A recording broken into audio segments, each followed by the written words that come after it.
Si votre première année de gestion de la région a été particulièrement douloureuse pour la culture. Madame la présidente de la commission culture nous a dit que le budget avait été sacralisé. Non, non. J'ai pris les chiffres du compte administratif. Entre 2015 et 2016, en fonctionnement, la culture a perdu 3 millions d'euros, c'est-à-dire 7%. Et si l'on ajoute les politiques territoriales qui ont été supprimées, on atteint 10% de crédit en moins pour la culture. Voilà les chiffres, ils sont irréfutables et vous y mettez, Monsieur le Président, vous y référez. Quant à l'investissement, il est passé d'un peu plus de 17 millions pour les 2 régions précédentes à un peu plus de 12 millions. Ça veut dire moins 25% en matière d'investissement. Nous sommes donc très loin d'une priorité pour la culture. Alors, qu'y a-t-il de nouveau pour la culture en Auvergne-Rhône-Alpes? D'abord, la méthode. Vous auriez pu, Madame la vice-présidente, créer des assises de la culture, vous confronter au monde des artistes, aux associations qui œuvrent sur nos territoires. Vous ne l'avez pas fait. Vous avez préféré faire appel à un travail de consultant, un cabinet d'embauche en quelque sorte, qui a établi votre livre blanc, que vous ne nous avez pas d'ailleurs communiqué encore, et qui résulte d'entretiens individuels. Voilà, je crois, une mauvaise méthode sur le plan du fonctionnement, c'est une méthode unilatérale.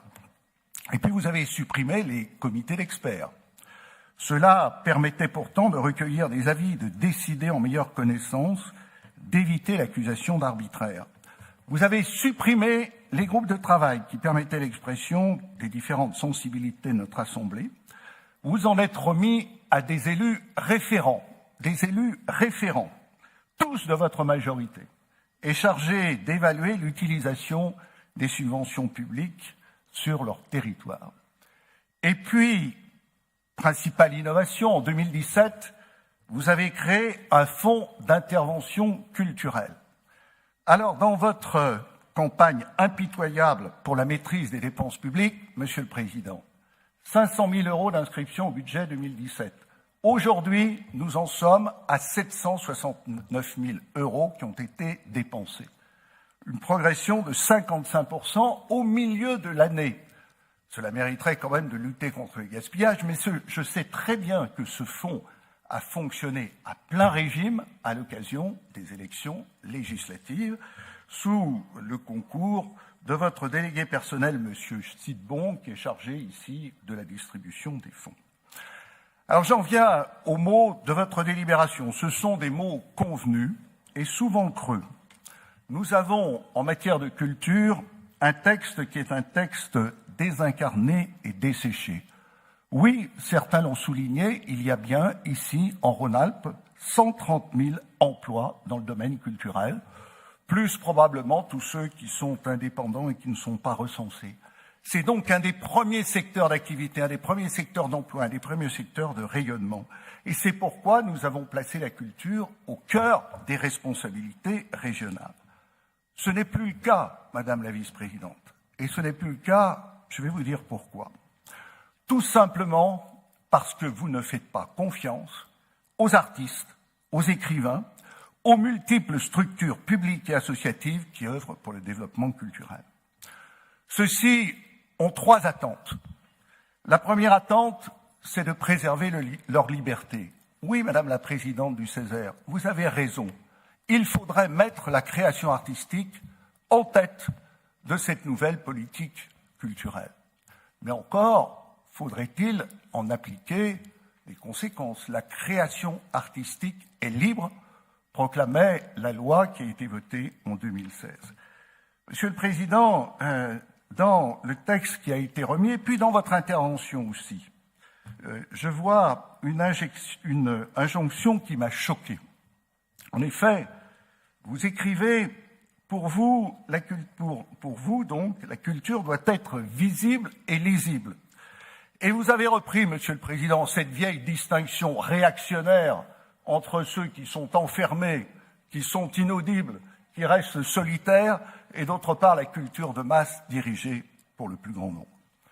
Je ne vais pas évoquer les grands ancêtres. Vous l'avez fait, on pourrait le faire, donc avec beaucoup de plaisir. Mais je vais vous dire sur ce plan-là que quand vous dites que la culture doit être visible, est-ce que c'est pour y apposer votre logo sur toutes vos interventions?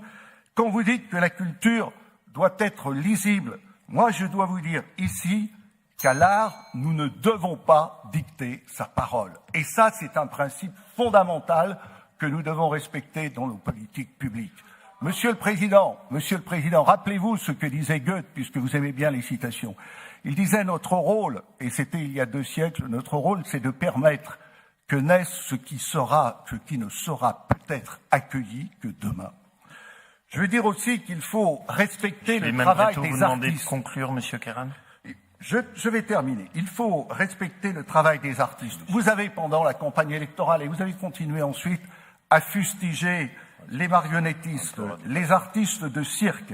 Ceux-là, ils n'étaient pas accessibles au crédit en matière de formation.